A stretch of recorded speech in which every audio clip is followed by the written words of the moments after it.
This discussion will be about the general anatomy of the heart and blood vessels. So on this screen, we have a picture of a heart. It's very diagrammatic, as you'll see when we look at a heart, that of the heart and its major blood vessels. And just to briefly go over uh, this,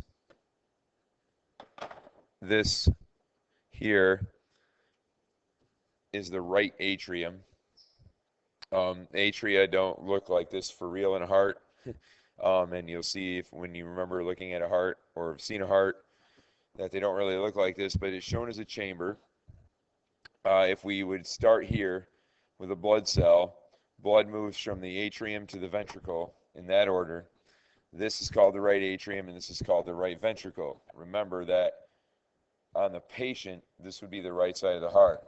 If we trace the flow of blood from the atrium into the ventricle, if we traced a blood cell, it would pass through a valve. We'll be talking about valves later. Passes up through another valve into the pulmonary artery. Okay? Into the pulmonary artery. Arteries go away from the heart. And so a blood cell could either go to the left lung, or it's not really shown here, but there's another branch of the pulmonary artery that goes to the right lung. Pulmonary circulation. The reason, remember, that blood cells are going to the lungs is to get oxygen. So after the blood cell goes to the lungs, it comes back to the heart on the pulmonary vein. Okay, and it will choose one of the pathways back into the heart. If it came from the left lung, it would come in this way. If it came from the right lung, it would come this way. Back into the heart, into the left atrium. It will then pass from the left atrium into the left ventricle through the valve. From the left ventricle, it will then pass into the aorta. Once it's in the aorta is the largest blood vessel in the body that can supply blood for everything. It has choices of where to go, to the head, to each arm, or down and into the body circulation. Okay, the blood coming back to the heart comes back to the heart. If it comes from the head, it comes in the superior vena cava, labeled number 2 on the slide. If it comes back from the body, it comes in the inferior vena cava, and both of those dump into the right atrium again. Key thing to remember is that it's a one-way passage, that they're one-way flow through the heart and through the lungs and back to the heart. There are many paths you can take, but every vessel and every one of the chambers of the heart is a one-way street. Okay? It's a one-way street. That's a really important idea to remember. So, to review then, the flow of blood, generally, from the right side of the heart, okay, from the right side of your heart, it gets pumped through the pulmonary artery to the lungs. The reason it's in the lungs is to pick up oxygen. We've talked about this with the respiratory system. The major reason to go into the lungs, the major reason red blood cells need to pick up oxygen.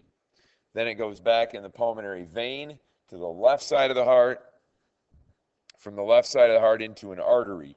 Arteries go away from the heart. We'll talk about arteries in a little bit. Then into capillaries, then into, which bring it to the body. Talk about capillaries in a little bit of detail in a minute. Then into veins. So here is where it dumps off oxygen, pick up CO2, and then back on veins, back to the right side of the heart. That is the general flow of blood through the heart.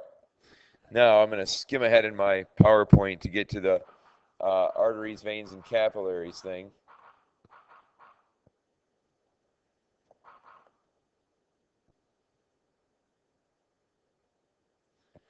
So blood vessels then, there are 3, arteries, capillaries, and veins. And again, one-way streets. Okay? Every blood vessel is a one-way street. So an artery is going away from the heart, veins are going to the heart, and capillaries are in between. So if we look at this slide right here, blood coming away from the heart is coming down an artery. There's a branch into a set of capillaries.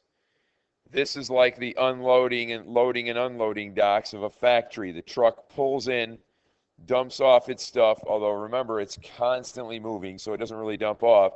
So there's all these different pathways that the blood could take, okay, to unload its oxygen, pick up CO2, and then in a vein, and the vein is a one-way street back to the heart. Let's take a look at each of these in a little detail.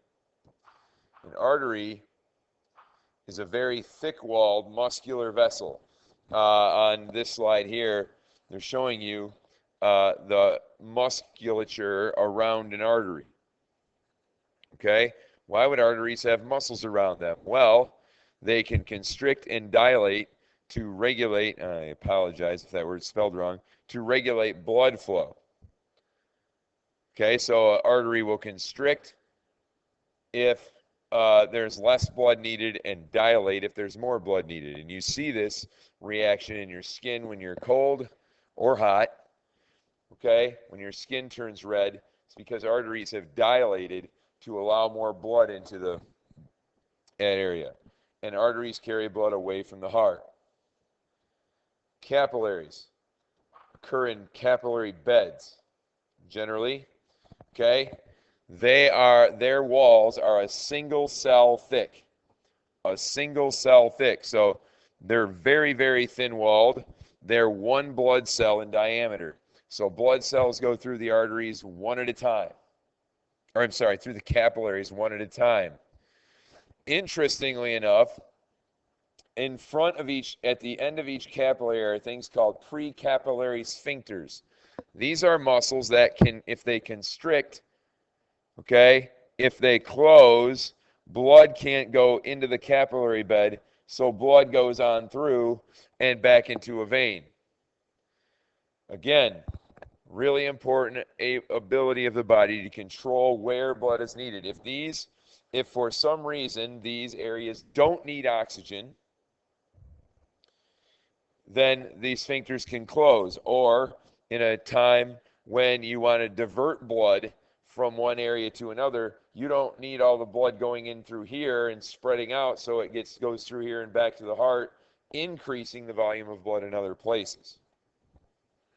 It is at these capillary beds that exchange of nutrients and waste happens in your body. Okay? It is here that exchange of nutrients and waste happens in your body. Veins. Veins are interesting because first of all, they're very thin-walled, and they have valves in them. Veins, the valves help prevent blood from backflowing. So in other words, here comes blood. As the heart pumps, it gets pushed through, and then it falls back. And you're like, why in the world would it fall back? Well, think about this. Your vein coming up your leg, your femoral vein coming up your leg, is a long ways from your heart. Plus, blood is going against gravity. So one of the things you have to be able to overcome is keeping gravity from pulling your blood back down into your feet. So for that purpose, you have two mechanisms that help blood move through your vein, through your legs. You have the valves that keep blood from falling back. You also, when you contract your muscles around the veins, that helps squeeze blood up and keep it from coming back. People that are bedridden, often they move their legs around a lot to help them keep blood flowing, especially older people who have circulatory problems anyway. Their heart may not be working quite as strongly as it should. Then they'll move their legs around, or sometimes they'll put on those squeezy tight things to help squeeze the veins and help blood to flow along. So, but a real problem that humans have had to overcome is gravity. And one of the ways is with valves in the veins. Okay, and again, veins carry blood back to the heart. So one of the things we use to talk about blood flow in the body is blood pressure. And a blood pressure is the measurement of force applied to artery walls. And there's the book definition, if you will. There are two measures of blood pressure. Systolic pressure, which is the top number, and diastolic pressure, which is the low number. Systolic pressure is the pressure exerted when the heart pumps, pushing the blood. When it pushes the blood flows faster. Faster flowing blood, just a minute, let me go back a second. Faster flowing blood will put more pressure out on the walls of the vessels. You know about faster flowing things putting more pressure on if you ever stood in a stream that's fast flowing versus a stream that's slow flowing. A slow flowing stream doesn't seem to put very much pressure on you, but a fast flowing stream can knock you off your feet. Diastolic pressure, since blood is always constantly moving, the heart pushes it, but it kind of flows along anyway, is the constant pressure of flowing blood. In class, we're going to discuss how we measure systolic and diastolic pressure and do that. So there's some discussion of the anatomy of the circulatory system.